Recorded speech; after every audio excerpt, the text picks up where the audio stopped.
Welcome to Stacking the Dealer, the podcast where we talk cars, sales, strategy, and what it takes to win in the auto industry. No fluff, no corporate scripts, just real conversations from inside the dealership world.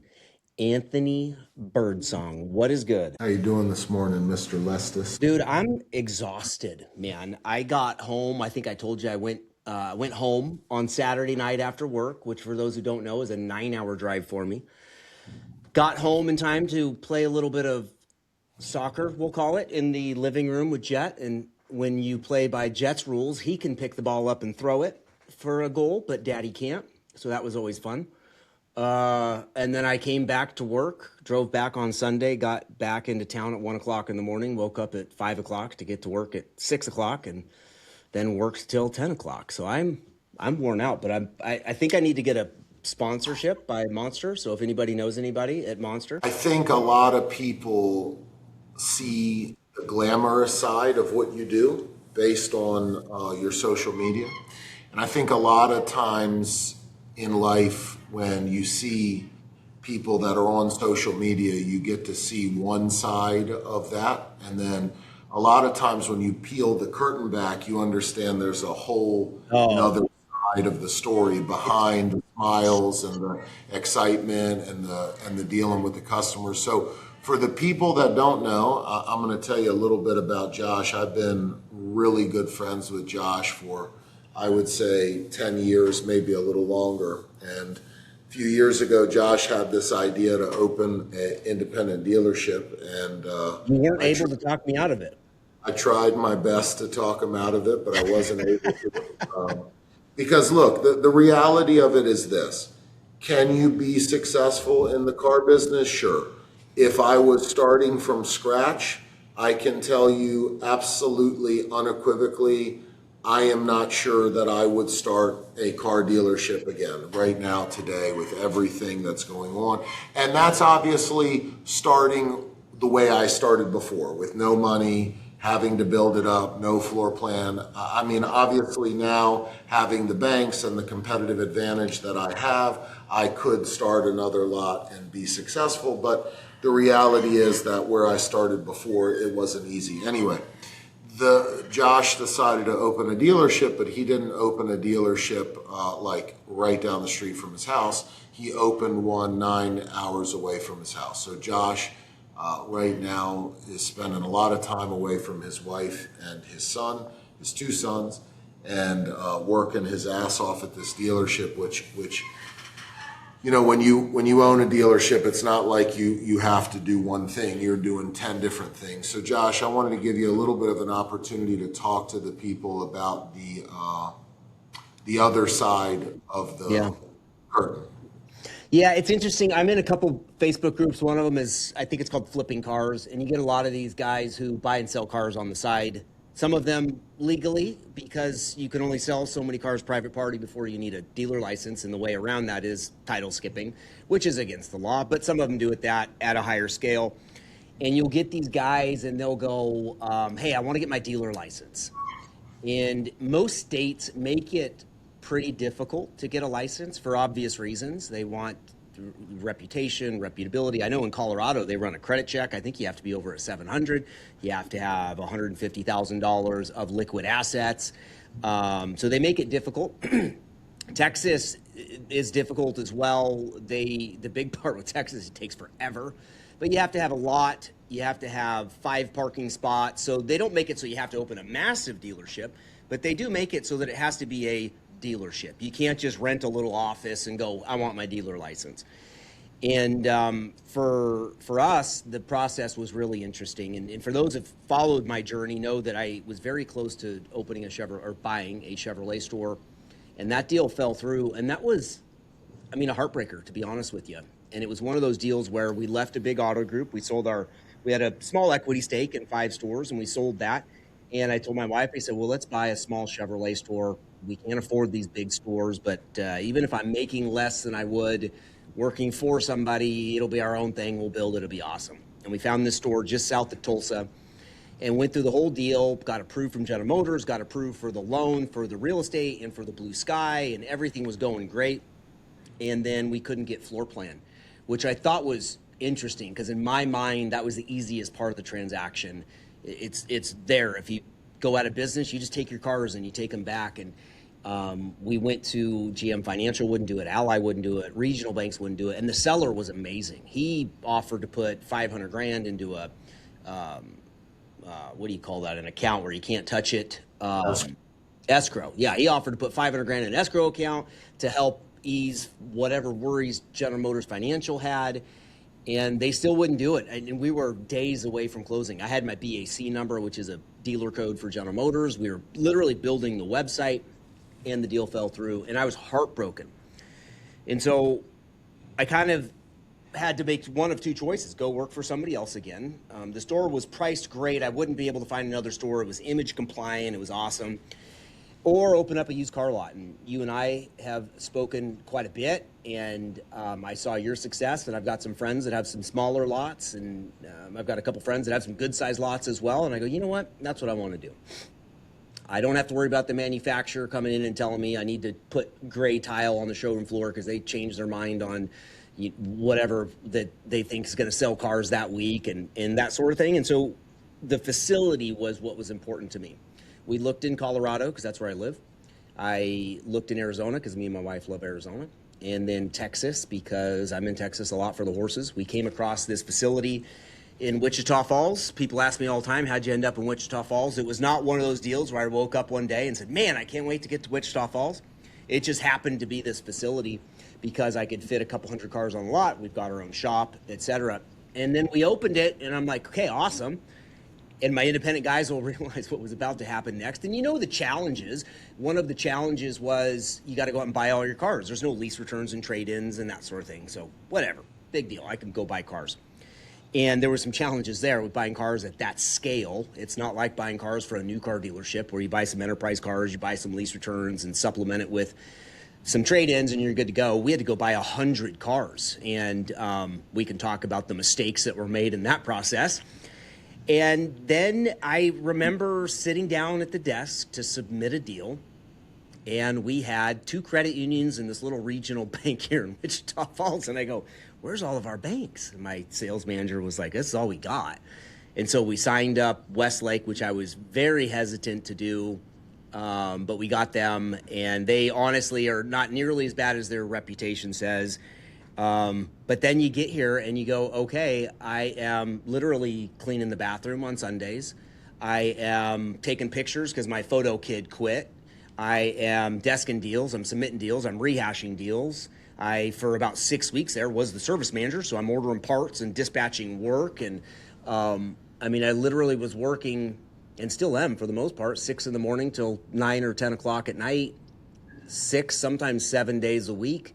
And there's, it is what it is. It has to get done. And it's, the options are limited for what I can do. I'd love to go out and just hire a bunch of people, but you can't do that because you have to have the revenue and the gross profit to be able to hire those people.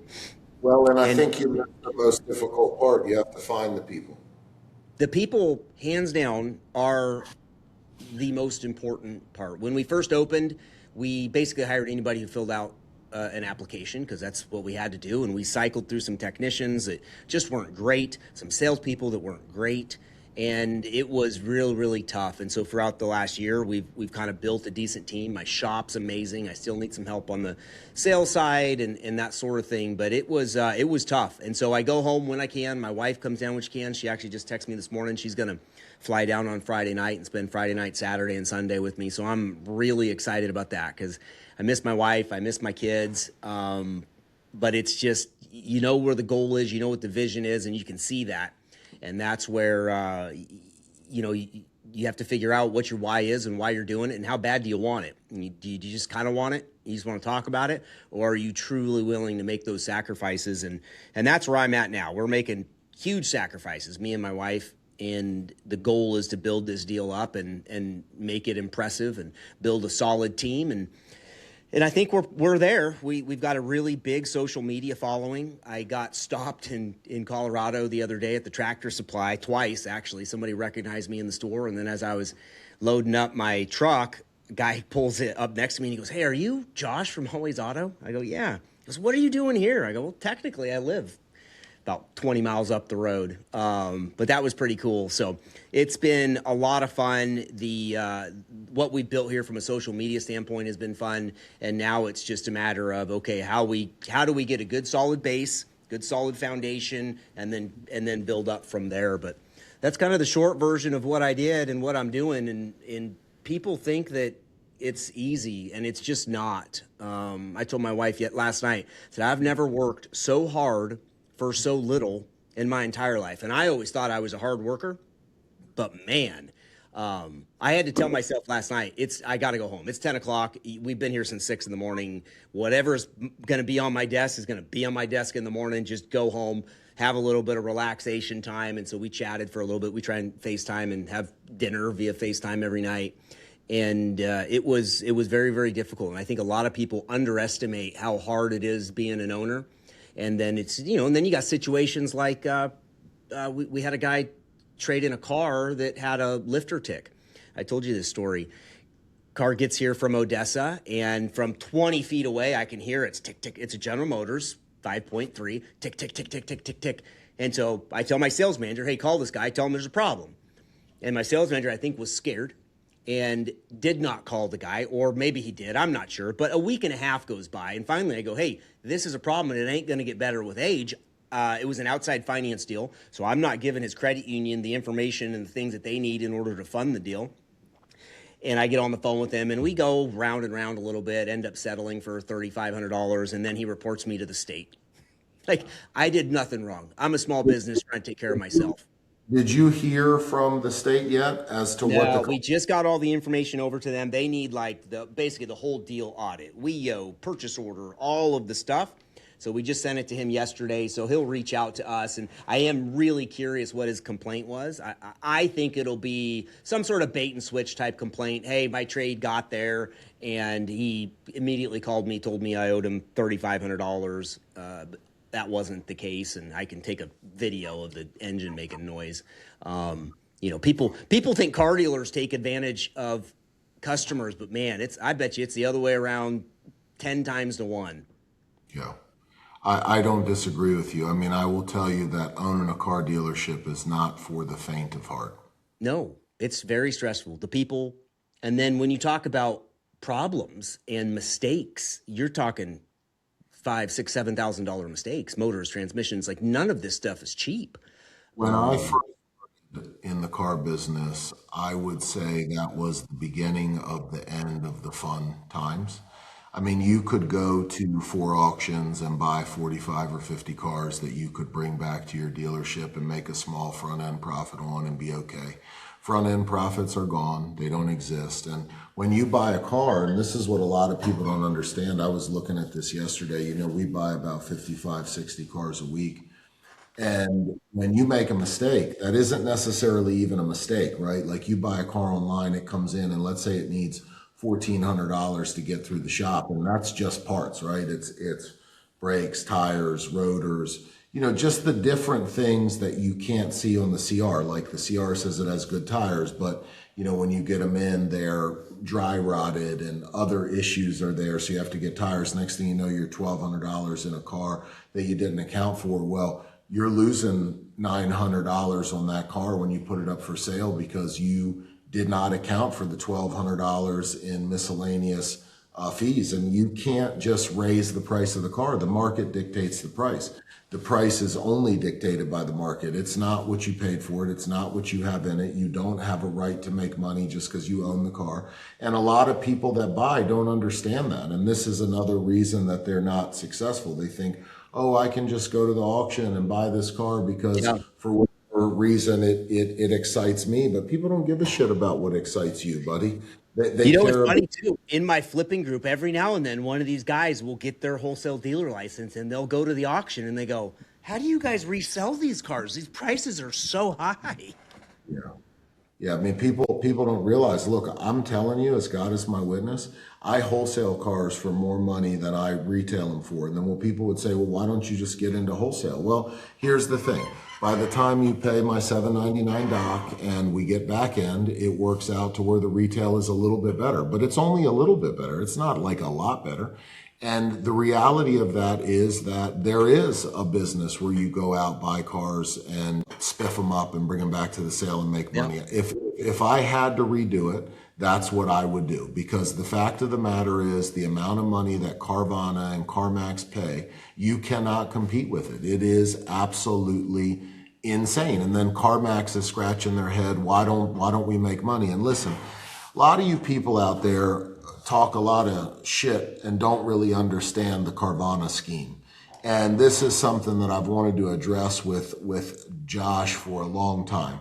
Carvana, 60% of the cars that they sell are funded through Bridgecrest. Bridgecrest is a subprime bank, and Carvana can dictate the price of the car. And because Garcia's daddy owns Bridgecrest, they cut them amazing deals. Carvana is one big scam that is just waiting to blow up. I'm telling you, as God is my witness, that is what it is. And they pay an ungodly amount of money for cars. And the reason that they're able to pay that ungodly amount of money for cars is because 60% of their deals are through bad credit lenders.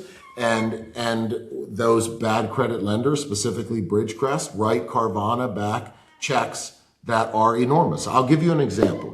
Let's say you do a loan on a 2022 Civic and the bank is charging 24% interest. Well, the bank stands to make, let's say, $22,000 on that loan. So what Bridgecrest does is it cuts Carvana a check up front for $10,000 for giving them that loan.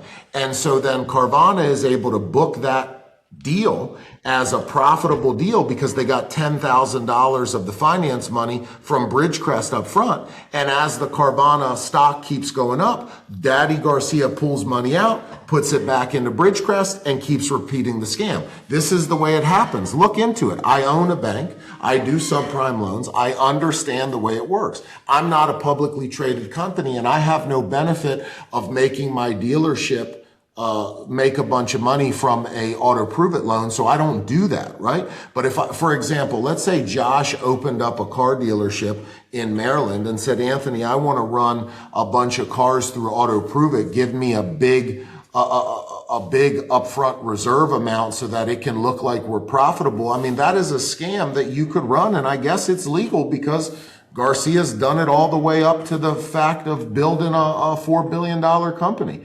But my point in saying that is this. It's not to bitch about Carvana because I don't give a shit. Good for Garcia. I'm happy that he's making billions of dollars and you know, good for him. The reality is, though, when you go and you try to compete with this, it's very difficult. It's very difficult to compete with Carvana and CarMax. And CarMax is seeing that right now. That's why Carvana's getting their ass kicked. It's not because people want to fucking buy cars online. Let me tell you something. People don't want to buy cars online. They don't want to buy used cars online. We know How that. about this, though? Did you see that Carvana Chrysler Jeep Dodge Ram store sold like 998 cars, number one in the country. Number two was like 300. They were literally triple.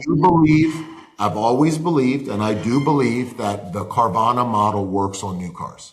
It does not work on used cars because when you deliver a used car to somebody, they don't have any idea what they're getting until it shows up. I do believe the Carvana model would work on new cars. Now, the reason that they've never done this before, and you can talk to this, is there are some rules on being able to deliver cars outside of your area, right, Josh? I mean, aren't there some rules that the manufacturers put in? I thought there's some kind of rules where, like, for example, if a Toyota store opens up and starts delivering cars via the internet, no, none of that? Yep. So There are rules on where the dealership can be, and every state is a little bit different. Some of them, interestingly, some of them are by county, so you could literally back your stores right up next to each other if they're both on the county line. But most of them are some variation of basically you got to be 10 miles away. What prevented a new car store or franchise then from trying to do the Carvana model where we'll just deliver a car right to your house? Maybe it's that they don't get much benefit from it because they lose money. You lose service. And certain franchises like Toyota, they never have enough cars on the ground. So why would you sell it outside of your area? During COVID was like that. You lose that service. You probably don't have a trade because that's where it gets expensive shipping both ways, unless you have your own truck, and then it's not as bad. That's what we do. And then it's difficult. Most car dealers don't want to work a deal over the phone, don't want to appraise a trade over the phone, don't want to do all of that. Your power is your presence. That's the common line, right? They want them there on the showroom floor. So most people aren't that progressive. And then how do you advertise? And that's where Carvana has that. They have a national footprint. So if you want a Dodge store and you're sitting in New York, you're on Carvana's website. You don't know that car is actually coming from Arizona, and you don't care, quite frankly. Is the price fair and competitive in my budget, and I don't have to leave my house? That's cool. Yeah. I think it's hard for a small group to do that at scale. And then the big groups, they don't need to do it because they have 50 Toyota stores. I don't need to ship them all over the country. I've got a Toyota store that's right there. The AutoNations and the Asbury's and that sort of thing. If somebody was smart, they'd go to Omaha, Nebraska, somewhere where you could buy a store for dirt ass cheap. And then they would perfect the kind of that. You try and go in the center of the country so you could ship all over, or maybe you've got 3 across the country and you have one of each manufacturer, and then you just advertise the heck out of it and you ship them all over the country. So one of the things that we wanted to discuss today is some challenges that dealers are facing. So we talked a little bit about buying. I think personally, my opinion is inventory is the largest challenge that we're facing. I think inventory and people, if I had to put 2 on it. My number 2 was going to be people. Yep. And my number 3 was going to be just how rapidly things are constantly changing in this world that we live in as far as technology is concerned. Like, I'll give you an example, right? 5, 6 years ago, 7 years ago, pre-COVID, we went to every single sale in person. That was what we did. And then all of a sudden COVID hit and you don't ever go to the sale again. I mean, I can literally tell you the last day I walked into a sale and purchased a car. It was March 13th, 2020. And COVID hit and that was it. Never went back to the sale again. And that was a massive change. That was a very intimidating change. I was incredibly intimidated about buying cars online because I had never done it. And so just how rapidly things are changing with AI and technology. And, that's something that if you're not able to adapt, I really believe you're going to get left behind. Yeah, because it's changing so rapidly. I remember in 97, I think it was, whenever Al Gore invented the internet, we had, it was like Auto by Tel, because you used to call in and they would give your lead probably by fax to a car dealer who would then call you. Auto by telephone. And they were doing internet leads. And so we go, how are we going to sell cars on the internet? Like, this is strange. Nobody had internet back then. And so you found your nerdiest salesperson and you plugged him into, and we were like, oh, we're going to get this T1 line, like this internet thing was, so everybody was dial up prior to that. And you locked him into a broom closet and you go, yeah, go sell some cars on that internet thing. And now I don't even parse my leads as internet phone. They're all leads. I was telling somebody the other day, well, what's your close ratio on phone versus internet versus walk-in? I go, I don't care. It's all a lead. I don't care if they emailed me in, if they called in, if they walked in. It makes no difference to me. It's just a lead now. So it's just gotten to that point where it is so familiar. And that was, oh shit, I almost said 20 years ago. That was 30 years ago, I guess. But now the industry is changing so dramatically. You've got these delivered Tommy, the broker guy. You've got all the online brokers. You've got all the dealers that are willing to ship. You've got the Carvanas that are disrupting. And it's just such an interesting dynamic. And it's only going to keep changing. So if you don't adapt at some level, you're going to get completely put out of business, or you're just going to get shrunk down to, you're selling a few cars a month and that's it. It's just, we're seeing that right now. I mean, people are going out of business left and right, and I think they're scratching their heads going, well, how do we compete? And how do we do this? And how do we do that? And I will tell you, I was talking to somebody yesterday. They were asking me, well, how do you sell, 180 to 200 cars a month? And I'll be honest with you, part of it is our facility. I mean, we have a huge body shop like you do. We have a huge mechanic shop. And that gives us the ability to process cars. Now, here's what's interesting. Prior to having that body shop, I actually got cars fixed cheaper than I do owning my own body shop. But what it did was it gave me the control to get them done faster. Yeah. And so I'm not arguing that, hey, owning your own mechanic shop or body shop is a great idea for cost, but it is a good idea for speed and efficiency. Yeah. So, Yeah, there's a few things. It's interesting. Like my drivers, I had a customer go, you didn't transport this. You sent drivers. That had to have been less expensive." I said, "No, it's actually more expensive. I got to pay for hotel rooms. I got to pay for his fuel. He's using my truck, my trailer I had to buy. But the difference is I sent him on the road in 24 hours versus a transport could have been 5 days, could have been 8 days. I waited for 3 weeks to get something picked up to go to Wisconsin once. So it's a lot of times it's speed more so than trying to make more money or save more money, et cetera. The speed is, well, I guess speed is money. it is. I mean, the more cars you can process, the more money that you can make. But, this is definitely a big boy game. I have, $700,000 a month in expenses, and, you have to keep the machine fed. It's not like, for example, like when things are slow, I don't get to tell my mechanics, hey, go home, or my body guys, hey, go home. Like, you have to keep the machine fed. You got to keep buying cars. You got to keep processing cars. You got to keep lowering prices until they sell. That's just the way it works. Yep.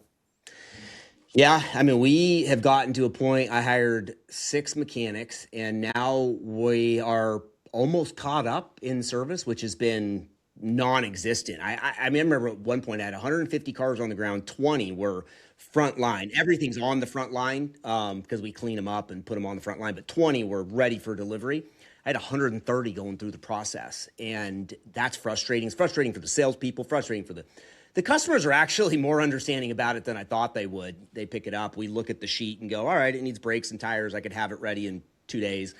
I always thought I'd get more pushback on that from the customers, but it's, the mechanics don't like it because then they're working under the gun. And we're at the point now, I've got maybe 40 that need to go through the process, and we're producing 30 to 40 a week. Now, these 40 are the last 40, so I imagine there's some bigger jobs that they've been kicking down the road a little bit, but by the end of next week, I'm going to be caught up in the shop, and I don't want to lose any of these mechanics. So we're starting to design our website for AI search to help with customer pay work. We're going to try and get some customer pay work in here. I did a post on Marketplace, which I RIP to my inbox, and basically I took a picture of some tires we had sitting on our service department showing floor and said, hey, I've got some extra tires. Let me know, blah, blah, blah, because my prices, I can beat anybody's prices on tires, discount, whatever. And man, I got 1,000 messages, and now I go, shoot, how do I get people prices? And everybody's like, what's the price on a 225 70 17? I'm like, oh my gosh.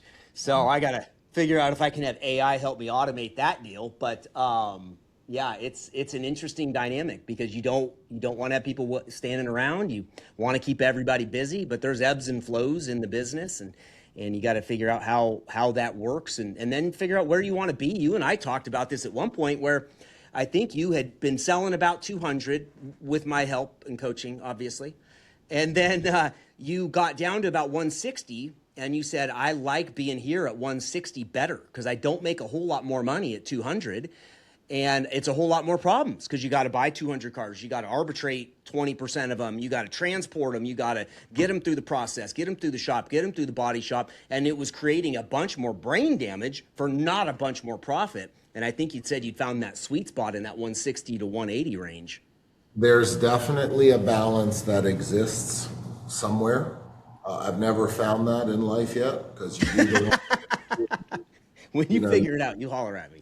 Yeah, you start to realize, well, 160 doesn't work. I got to go back to 180, and and then 180 doesn't work if you have a bad month with back end. Look, we're a back end heavy store, so if our back end slips a little, you're fucked, right? And so this is one of those things that I was talking about. The difference between averaging 2,200 a car on the back and 2,800 a car on the back is your whole fucking month when you do 200 cars, right? 600 times 200 is how much? 120,000. Yeah, $120,000. So that's $120,000 difference. I mean, you go from having a really shitty month and maybe losing 20 grand to making 100 grand. based on a $600 difference in PVR. And I was telling somebody the other day, in the car business, everybody makes money but the dealers. The auction makes money, the salespeople make money, the managers make money. And if you're not very careful, you're going to be in a situation where you're losing money. And so, we pay attention to a lot of this stuff, and, we're monitoring it in a lot of different ways, and technology is helping us with that. I mean, there is a future coming where a lot of people don't realize what AI is very good at. And one of those things that AI is very good at is analyzing data and giving you feedback based on that data. And so you use AI to really set yourself up to understand where your shortcomings are. Listen, one of the advantages that Josh and I have is that we enjoy listening to where we're falling short. We enjoy that criticism. A lot of people aren't able to take that criticism. I can't tell you how many different buyers that I've met and operators that I've met in my life where you give them a suggestion and it almost offends them. Yeah. And if that's the person that you are in this day and age, trust me, you're going away fast. Yep. It's offended. That's like the best way to put it. I'll listen to anybody. I mean, I had a salesperson who's been here 2 weeks, and I'm listening to him on his ideas. And we all know most of the time the guy that's been there for 2 weeks is trying to reinvent the wheel that's been spinning around for 100 years. But every now and then they come up with a good idea, or maybe his idea sparked another idea for me. And guys like you and me, Anthony, are like, I'm not scared of failure. I'll tweak something. I'll try something. If it didn't work, I don't have an ego. Fuck it. Throw it away, go back to the drawing board. And you keep tweaking and tweaking and tweaking, getting better and better and better. And I mean, I'm not sure if you're ever done tweaking. Yeah, I agree. 100%. Can I tell you about my experience this week at the auction? Yeah. Actually, I'll back up a little bit. Started last week. So I've got a rep. I'm sure you do. Hopefully he's not listening. He might be one of the 3 people. And he does not answer his phone, does not answer his email on any consistent basis at whatever. And I have found that most of the Cox employees are like that, whether it's my DMS guy or my V-Auto guy is actually a stud. He will respond back on a Saturday. He's actually awesome. So maybe not everybody. But anyways, I've got some problems with some arbitration units. We're waiting on transport invoices and, or payment. Issue is I buy this Scat Pack Challenger. And I'm super excited for it. It's a hot rod car. It's pretty cool. It's got a little bit of high miles on it, but it makes it cheap, whatever. It's, I don't know, $35,000, $40,000 car. My transport guy goes to pick it up, and the car won't start. And it's not a jump. It's not a battery. So he comes back. We send him back. He goes back to Mannheim because they tell me, I call arbitration and say, hey, this car won't start. And, of course, she goes, well, did you jump it? No, fuck, it's a great idea, lady. Let me try that. Yeah. So she goes, well, just go back there. They'll let him in the back with his trailer, and he can winch it on his trailer. So he goes back. Mind you, this is my transport guy. Second time back to Dallas. It's a 2-hour drive. He gets there, and they go, no. You can't bring your trailer back here. And he goes, what in the fuck? So he comes back, and I call arbitration today, and I go, hey, I've got this car. It won't start. It's past PSI. What do I do? And she goes, well, you need to arbitrate it. I go, well, here's my problem is, let's say that it's a 99-cent fuse for the fuel pump. You put the 99-cent fuse in, and you go, okay, car's good. It gets here, and the transmission's bad. I can't arbitrate the car twice. She goes, oh, yeah, I don't know what to do. Your only option is to arbitrate it.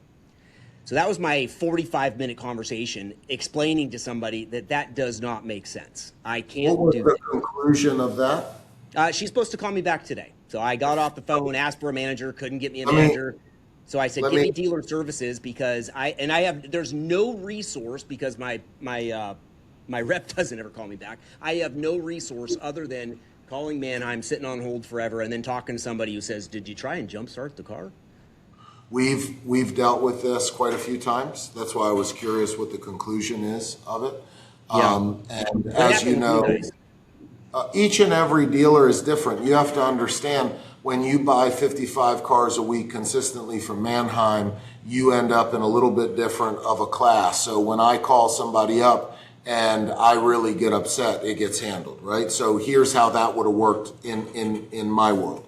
I would have got on the phone with Craig, who is a regional manager down close to me, and I would have said, here's my problem. He would have called the GM of that auction, and he would have said, get this car started, figure out what's going on with it, and get back to me. And that's what they would have done. It would have been a very quick solution. Yeah. Because so essentially that's what she said. I'll send somebody out with a jump box and a battery, see if we can't get it started, and I'll call you back. And I said, okay, that's a good start. So that's where it would have started. But we run into this, like I've said before, because we buy so many cars. It's something that happens frequently. And our argument is real simple. Look, I bought the car green light, ride and drive. It can't be rode, it can't be driven, and therefore it's represented wrong. So we need to handle this and figure out how we're moving forward. And generally speaking, they will get that taken care of for me. But it is a problem. We've run into it a few times, and it's something that we've had to deal with. Yeah,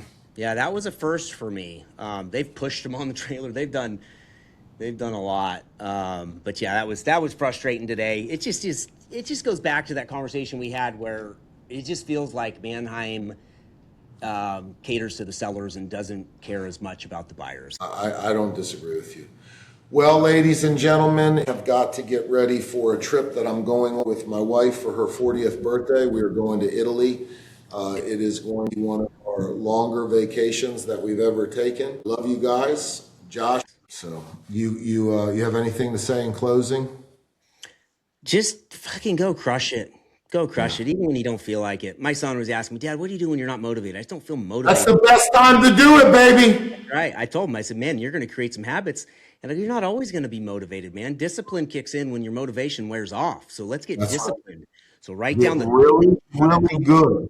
Yeah. Get really good at doing the shit you don't want to do and make it look like you love it when you're doing it. Yep. Yeah. I told him, write down the list of the 3 things you got to get done before noon, and then the 3 things you got to get done before the end of the day, and check the fucking shit off the list. No excuses. That's it. There you go. That's right. All right. Well, thank you all, and I'll see you next week. All right, guys.